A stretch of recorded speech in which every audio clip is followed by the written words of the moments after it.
Warner Brothers invited me with a whole bunch of YouTubers from around the world to visit and experience the set of AquaMan. Oh my goodness. I'm in fanboy heaven.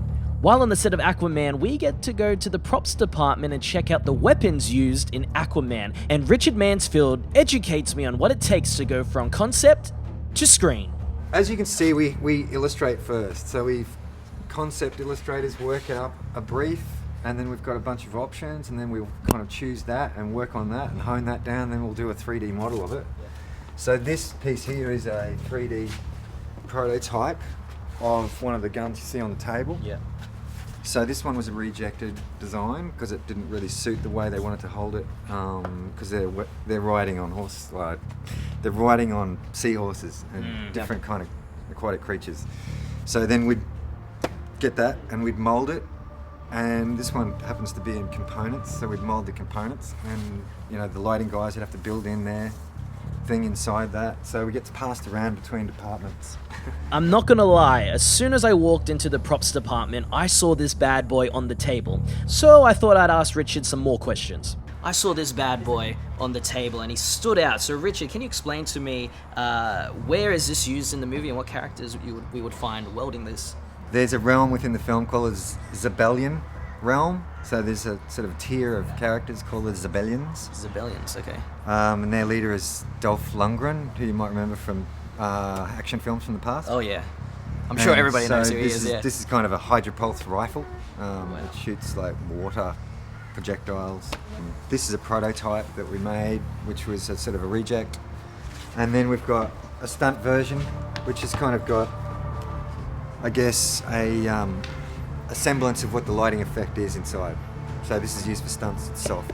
And also what I love about it, you can see it almost looks like a whale, you're saying before. Like the design makes it look really fishy. And you can see at the front it almost looks like the whale's head. And the colors, it looks like you're looking into a shell. I love how when the light bounces off it, there's just all these different colors. Look, I hope this comes on the market because I'd love to hang this above the mantle. But mate, well done, and I can't wait to see it in action. Thanks, Richard. No worries. Costuming in a superhero movie is super important, and we talked to costume designer Kim Barrett on the inspiration and the design process. Everything in this movie, we started out obviously researching under the ocean, and James wanted a movie that wasn't quite as dark and moody as the other DC movies, which was, you know, a good choice given the sea life aspect.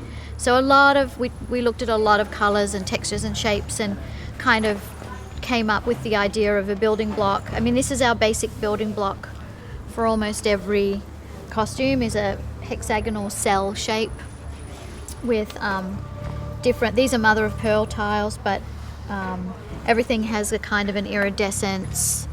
And each tile is handmade and hand painted and hand applied. Wow, hand applied. All right then, Kim, what about the most important costume, the AquaMan suit? A lot of that has been driven by how Jason, is. He's like a kind of a big guy. He's like an old knight. He's got that kind of physicality about him. So we're trying to use that instead of under the water. When he moves, he's not balletic in any way. Like, he's very aggressive in his movement, and he's, he's still a fighting, rambunctious kind of guy. So that, we wanted to keep that in his costume. So although the colors are brighter, I wouldn't say they're definitely not orange and green. It's definitely more a gold, old, ancient gold. And then a very, very, very dark,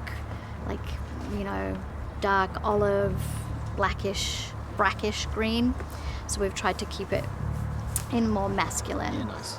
Well, there you have it, guys. I hope you enjoyed this video. And if you want to see some more, make sure you click the videos you see in front of you. Another big shout out to Warner Brothers for inviting me onto the set, and a big thank you to the cast and crew involved. Make sure you check out AquaMan this Boxing Day. See ya.